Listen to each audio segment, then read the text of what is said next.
working on this tonal drawing of an apple and a lemon from a still life setup.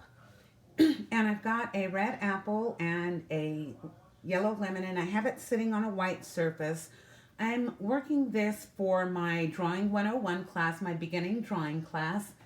And what I've already done before we get to this step is I've already done the shape layer and I've already done the tonal layer, which you've already seen just the photos of.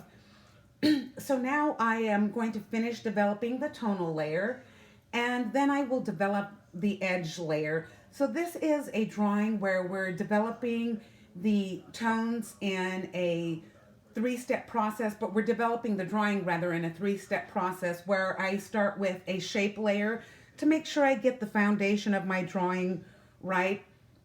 Then I develop the tones, and after that I'm going to go in and refine the edges. I'm using a cross-hatching technique to do the shading, but I'm modifying it a little bit from the traditional cross-hatching, because in traditional cross-hatching you should address the paper a little bit more with the tip of your pencil, and I'm using the side of my pencil.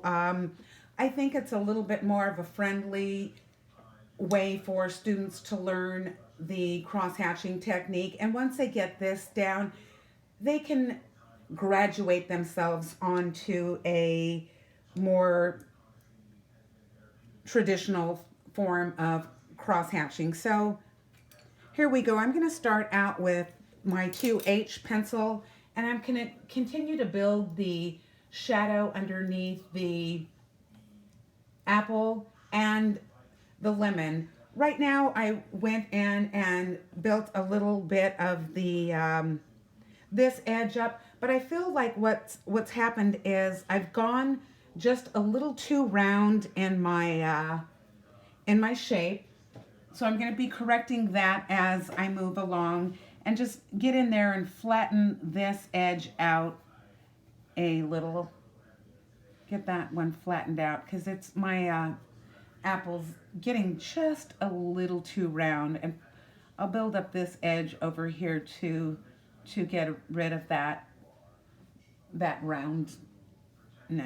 Put a little more flat into it, and then I'm probably going to whittle this down just a little. Whittle a little. And whittle is more of a sculpting term, but that's what I'm doing to a small degree, is going in there and shaping this.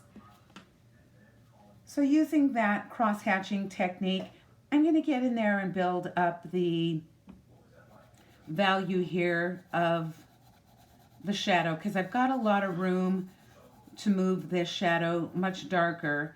And with my cross-hatching, I'm going to go one direction first, and then I'm going to switch my paper around and make it more accessible to myself and get that, rebuild that layer with the other direction also. So I'm also, while I'm doing this, I'm building up the tonal areas. If I overshoot, I'm going to go back in there and clean that up. I've got them mapped out to a certain degree in here already. So all of this, all the way out, I'm going to go out here and develop it to this tone and have it come in about right here, because what I'm going to do is let that from here to here, I'm going to have that be my transitional area where I transition it from one value to that more diffuse, so that shadow diffuses into the background. And I'm taking more, like I said, more of a broad stroke approach with my cross-hatching. Of course, you can do this much smaller and more refined, but this is a good way for beginning students to learn. You see where I've completely filling in and covering that paper with the same value. Just going in there and loading that value so it's completely saturated. building up that value, surface value on, or the value on the surface of the paper, building that up. So I've gone a couple different directions. This gives it sort of a more of that smoky, sketchy look. But at the same time, I'm completely covering the surface of my paper. With cross hatching, you can go both vertical and horizontal, and you can also approach it from a diagonal to get more of a darker tone in on your paper, and then like a more thorough shading. So I'm going to go in here with the tip of my pencil and refine some of that shading area. I've got a little bit of irregularity in there, and that's just from the texture of the paper, because no matter what, whatever texture of paper you're drawing on, that's going to influence the saturation or the coverage you can get. And you can also do a little bit of a curvature. If you're doing a curved surface, it's okay to do your cross hatching or even your hatch marks. And you see here, I'm doing these on top where I'm following the contour of my shadow. So that's okay to follow the contour of the object that you're drawing. I'm just going to step back and look at this and see if I feel like I've built it up to a dark enough value. I'm going to go and switch my pencils and go in with a B, because I want it to be a little darker here. I've got a little bit more of a darkness in the shadow here, not quite as dark as the rest of the apple, but darker than the rest of the shadow. So I'm going to come in here, and then I'm not going to go all the way out, and I'm going to lighten up my stroke a little, and that's a way I'm going to get that shadow to diffuse so it doesn't present a hard, fast line. So I think I'm pretty happy with that value. If after I load value in my apple and I feel that this is too light, I can always go back in and darken it up a bit. So I'm going to take my 4H now and develop the rest of this shadow. Come out here and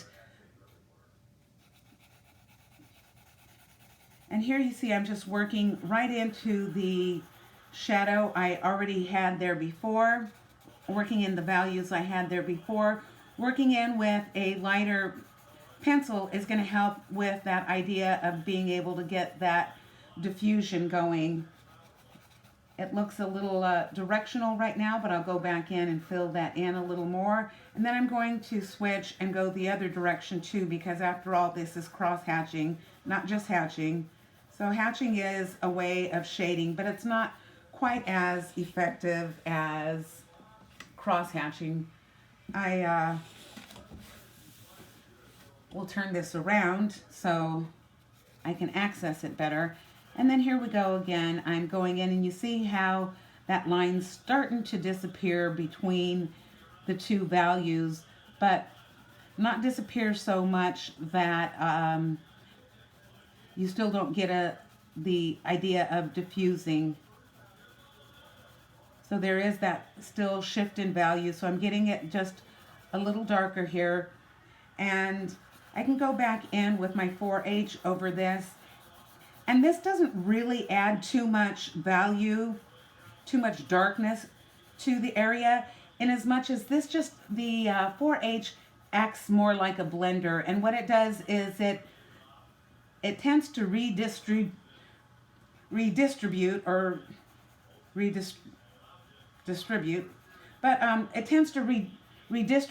the graphite that's already there, and allows for almost a burnishing or polishing type of effect to happen.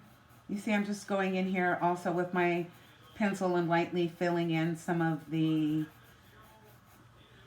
that shadow, but still keeping that edge really nice and soft and diffused.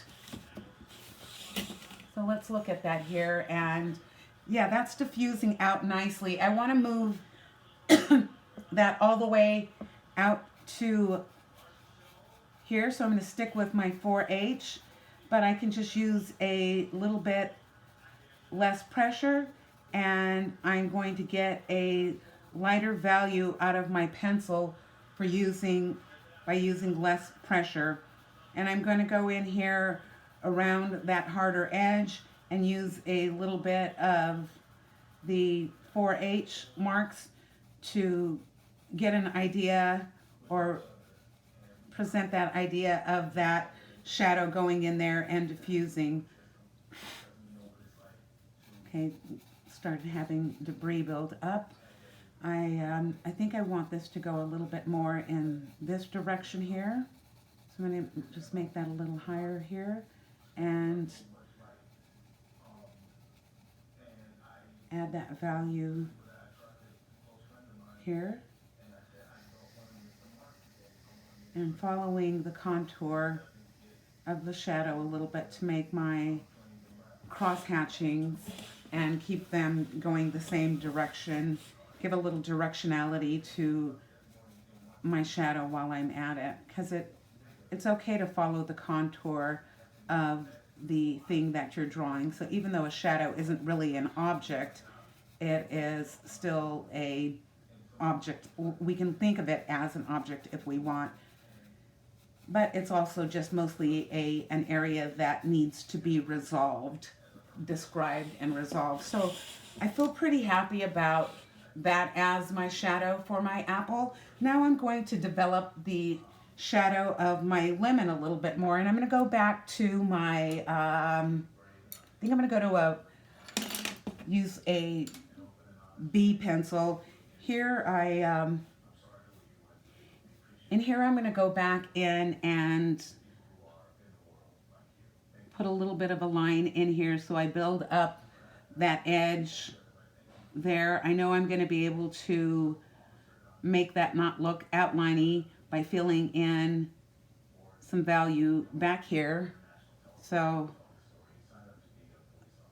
I want to just establish my my edge for myself. So if I go and I'm looking at my setup, the darkest part of the shadow is always going to be closest to the edge of the object that is casting it. So in this particular setup that I'm looking at, I have my shadow is falling right underneath my lemon right here, and it just presents this little sliver of a shadow, dark, the black. So it gives me a really nice dark black. And then I've got it where it comes out a little bit here, and I'm going to develop that shape here. I like to work with a paper towel because it keeps me from smudging my drawing everywhere. So I'm already working both ways. And like I said, I modify the cross hatching because traditionally you should use the tip of your pencil, but again, I'm modifying mine, and it's okay for you to modify yours. And you can get more technical when you get a little bit better at just using your tools, period. So here we go.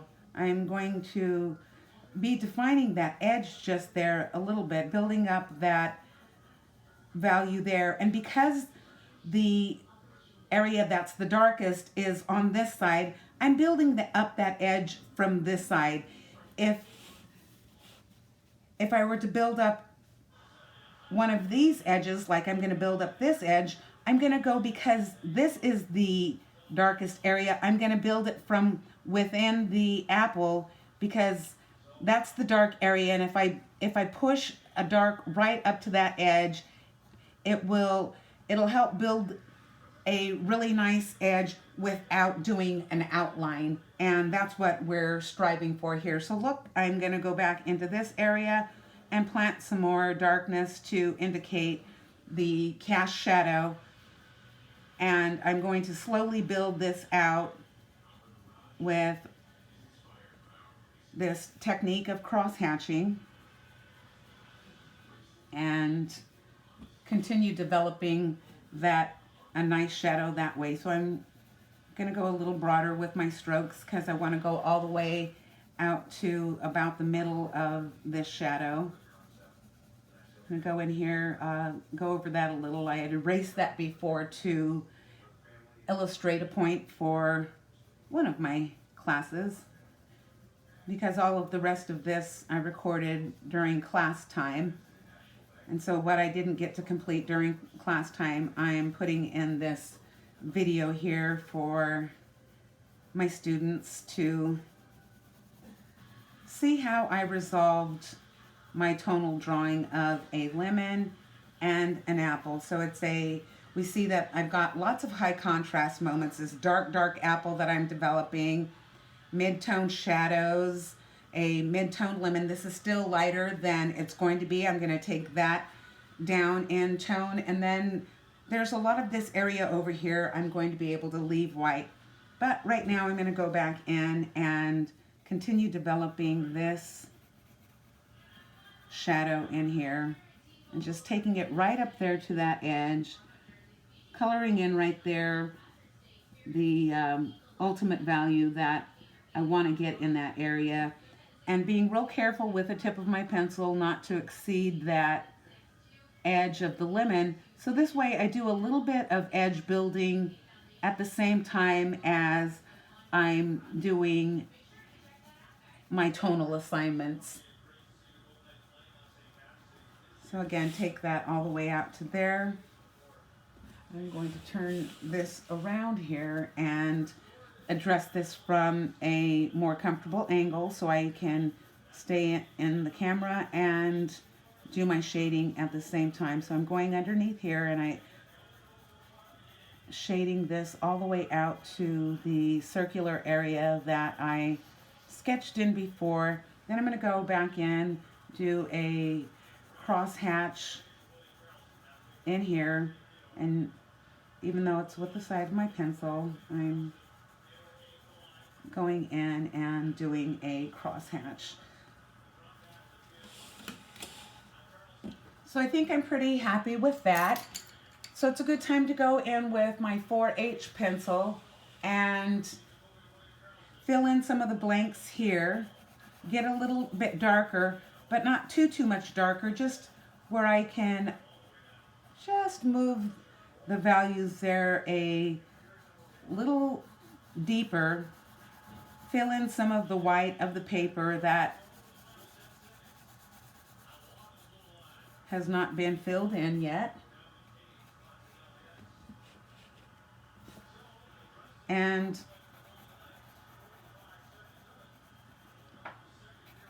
get my shadow to start looking like it is diffusing into lighter areas.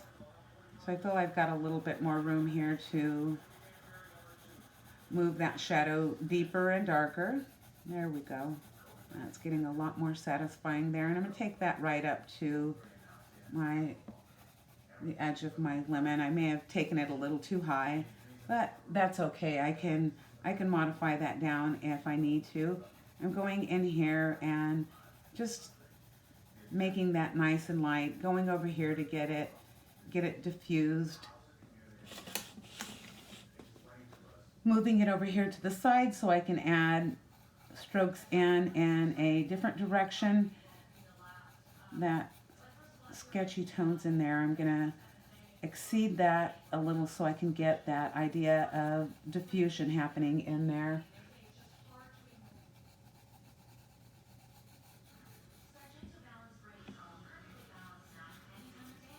Diffusing it out both on the sides, because those are two ways the shadow distorts, both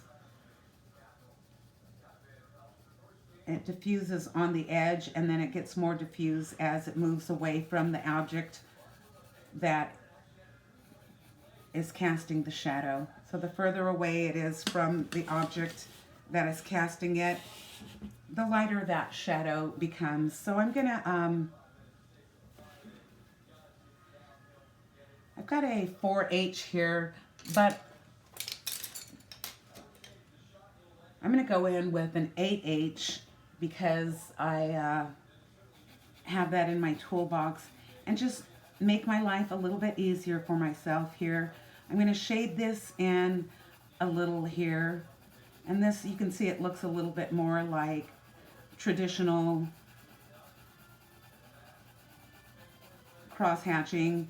You know, right now I've only got the hatch marks, but you can see here that I've got a little line indicated down here. Here, let me put that up there where, so I've got a little line indicated down here where there's just a little bit of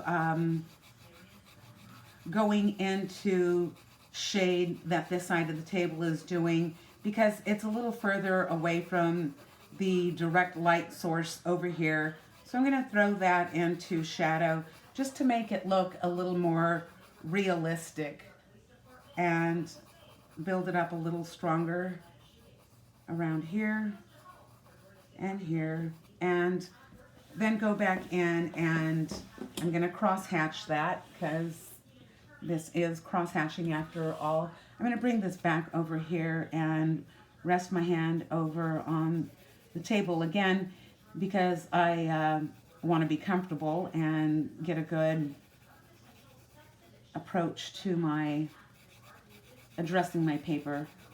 So here we go, just throwing in a nice little value structure in there, getting a nice little weave with my 8H pencil. So some of those, maybe it's getting a little more dark and streaky than I like, but I can go back in and resolve that too with an eraser if I want. I'm not going to go back in with a blender because I'm not blending this. This is all just using the tip and a little bit of the edge of the pencil to establish those tones. And then I might do a little bit of lifting with my kneaded eraser. So some of those it deposited a little more than I'm happy with.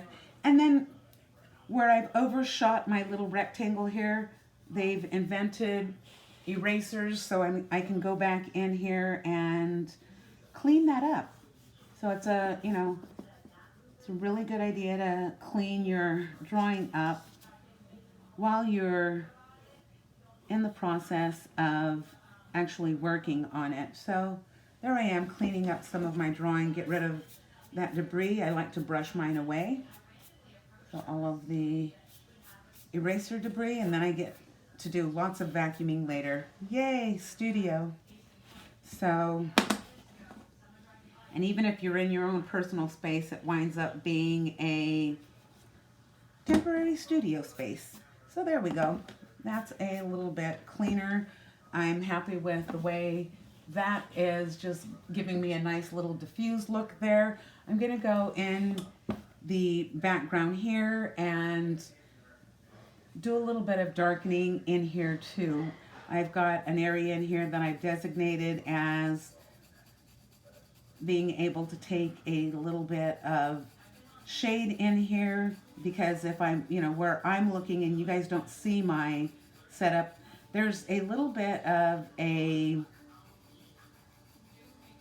darker value look to this area because it is not being acted on with the light to the same degree that as what's happening down here, because it's not as close to the light. So I'm just going in here and darkening some of that up. Got a lot of eraser debris that's getting on my nerves. All right, it's gone. And here we go It's not gone. It's on my pencil. Okay. There we go. It's gone. All right, yay. It's gone.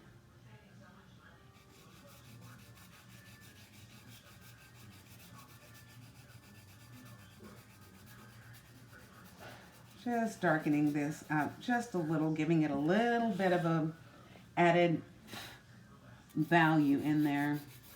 Just adding a little teeny tiny value, just darkening it up to indicate that it is not as close to the light as this right side of the drawing. So I'm making the left side where it's a little darker than the right side, darkening that up. I want to go in now and darken up the background here. So I've got this little separation here, and this is where the table that I have my setup sitting on, this is where it ends, and then my wall back here is a little darker than white. So I'm working on this graphite drawing here, doing this for my Drawing 101 class, and I'm continuing it on. I've already developed it to a tonal stage, so I'm doing this along with a book for my class